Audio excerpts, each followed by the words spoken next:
Welcome back to Detroit's Morning Answer with John Anthony. You know, Ambassador Francis Rooney, I had him on this show before. He's a businessman, a diplomat, and he's also an author who served as the United States ambassador to the Holy See under President George W. Bush. In that role, he strengthened one of the most unique diplomatic relationships America maintains, working at the intersection of faith and geopolitics. He later wrote The Global Vatican, a widely respected book on diplomacy and the U.S. Holy See relationship. Today, as the world witnesses the unprecedented election of Pope Leo XIV, America's first pope, Ambassador Rooney brings both professional insight and a deeply personal perspective. He has known the new pope personally since the late 1990s. I just made him really old, making him one of the rare Americans who can speak both as a statesman and a friend to the man now sitting on the chair of Peter. Ambassador Rooney, welcome back to Detroit's Morning Answer. Thanks for having me back on. You know, Ambassador Rooney, you've known Pope Leo personally since, as I stated, the 1990s. Can you take us back to your first encounters with him and tell us what stood out to you about his character even then? I first met him when our kids were in Augustinian middle school and high school, and I was on the board. And he became head of all the Midwest province of Augustinians, and he would come down to the board meetings every month or two. And he was always very careful and judicious in his comments and on point. He didn't just speak up to speak up. When he spoke up, it's going to mean something. Yeah.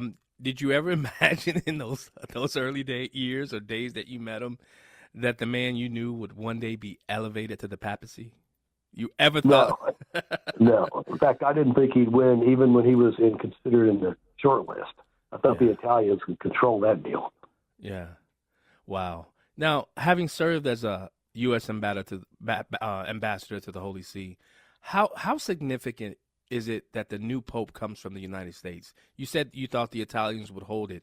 Does this reshape the Vatican's relationship with America or the global perception of the church?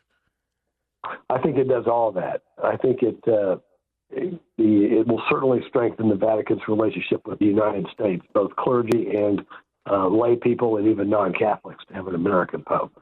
Two, he speaks so clearly like Americans do. It'll be a refreshing change from some of the way Pope Francis spoke and even Pope Benedict spoke. You know, yeah. Go ahead. I'm sorry. I thought you Well, and I think from the point of view of the rest of the world, they're going to sit back and have to say, wow, we Europeans can't control this thing after all. Yeah, that makes a lot of sense. Now, you've written extensively about the Vatican's role as the moral power broker.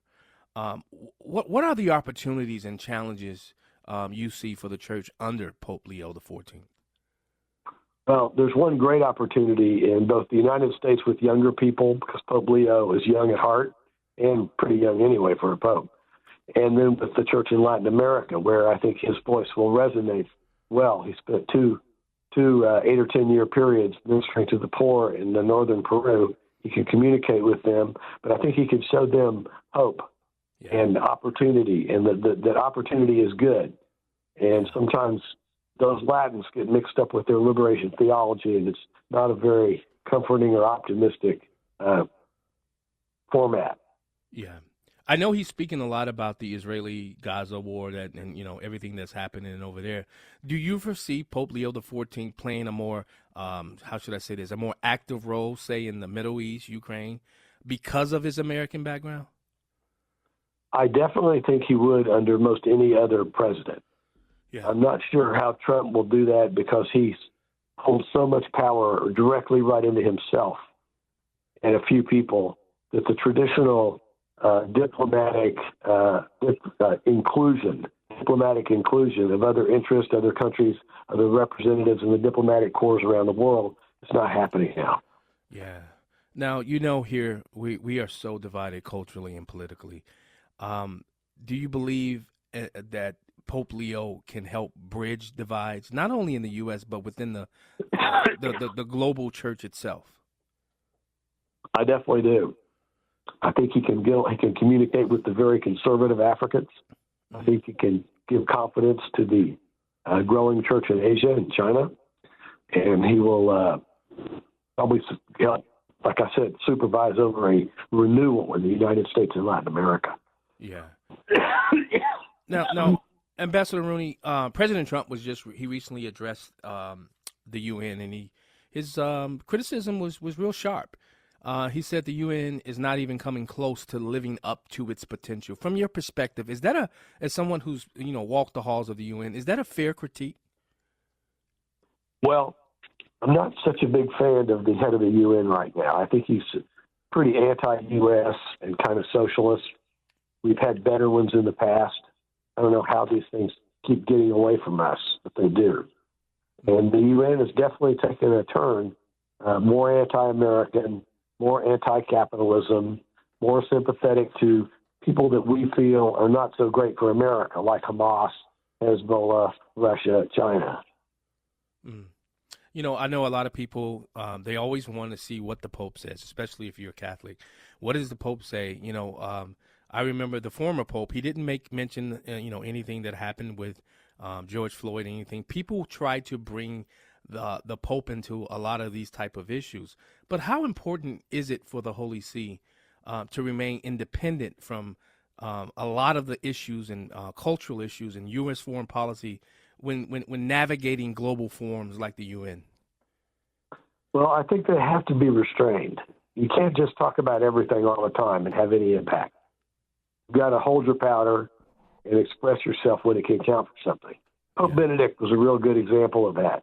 He was in the beginning of the radical Islamic stuff that was starting up in 2004 and 5, and he didn't speak that often, but boy, when he did, it was power-packed about the need for the Muslim community to come to terms with the 21st century and stop all this stuff.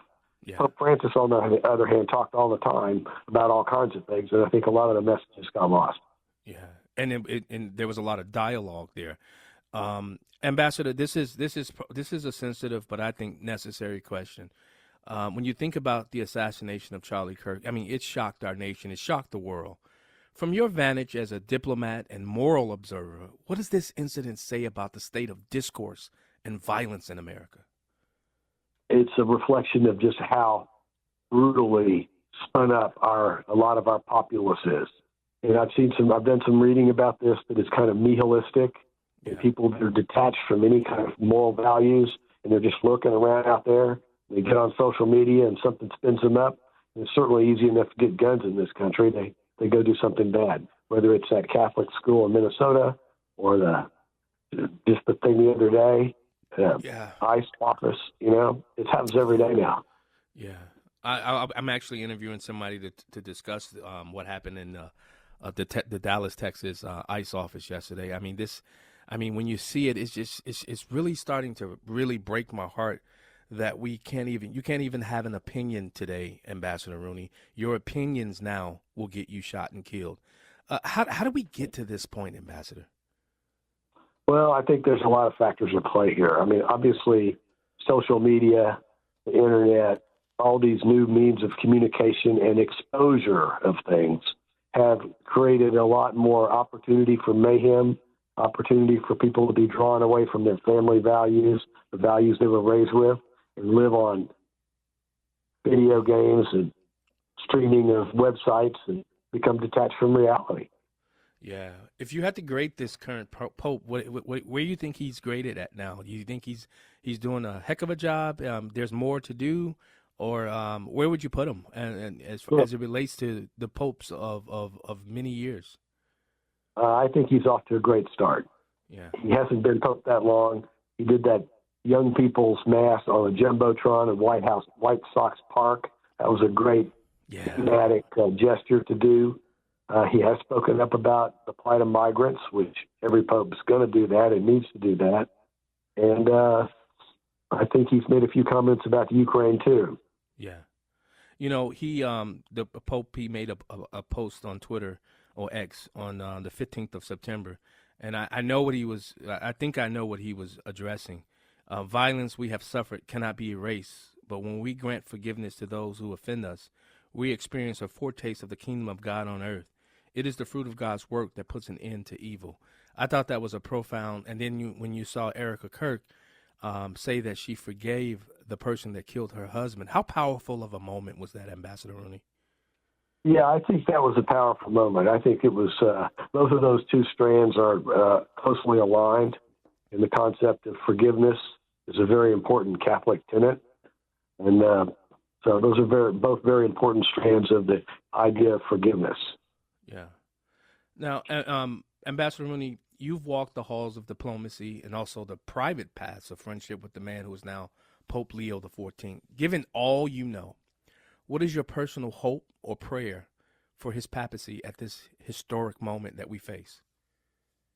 Well, I hope, first of all, that he can accomplish some rebuilding in Latin America that's happened in the last 20, that has been undermined the last 20 years. 6 countries in Latin America no longer have a Catholic majority, which is pretty amazing when the whole continent was Catholic. Second, I think he can make a very productive voice about these conflicts that are raging around the world or about to. And I think that he can make a very effective voice protecting the plight of migrants who are at risk all over the world. You know, talk to us about the Global Vatican. You describe in your book the Holy See as a small state with outside influence. How does the election of an American Pope confirm or complicate that idea?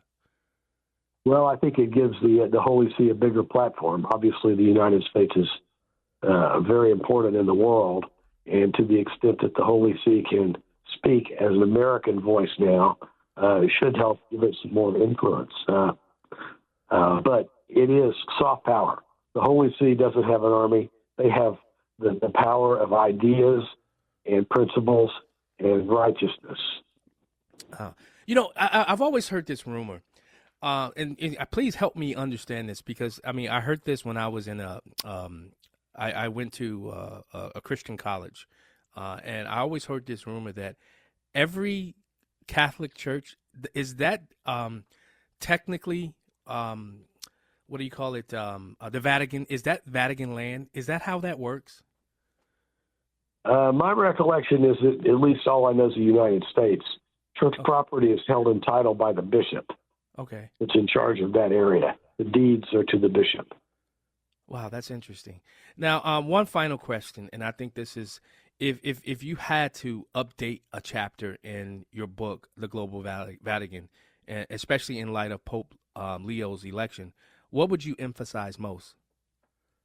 I would emphasize these things that we're talking about, these opportunities for an American Pope who's young and also who has run an organization like the Augustinian Order. He's had to make decisions about human beings, employees, and money. And a lot of our leading church leaders have never had operational experience like that. And those are going to be pretty important skills to avoid some of the mistakes that have been made, like Pope Francis's several $100 million swindle in London. Yeah. Now, I lied about the final question because in light of, you know, we're hurting as a country right now. I think the hearts of many Americans are bleeding. What's your message to the many Americans right now who some of them are afraid? I know this because I know friends who are going out speaking now. Now some have hired security.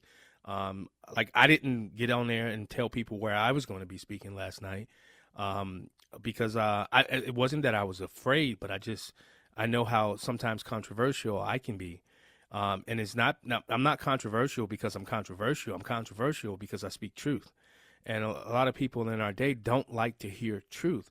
What would be your message to the American people who feel a lot of these feelings at this point in our country or in our time? Well, I think that we definitely need some investment in mental health to combat this alienation, this nihilistic alienation of some of these primarily younger people who are committing these heinous crimes. Second, I think the message of forgiveness that you just expressed by Kirk's wife and by the statement of Pope Leo are both important principles to advance publicly. Yeah, you know, I think I'm going to get your book. I really would love to read it. Where can people find your book, The Global Vatican? Amazon's probably the easiest place to find it. It's on Amazon. Okay, Ambassador Francis Rooney, diplomat, businessman, author, who served as the United States ambassador to the Holy See under President George W. Bush. Thanks so much for joining us today on Detroit's Morning Answer. We need hope like never before. Thank you. All right, that's Ambassador Francis Rooney, Detroit's Morning Answer. We'll be right back.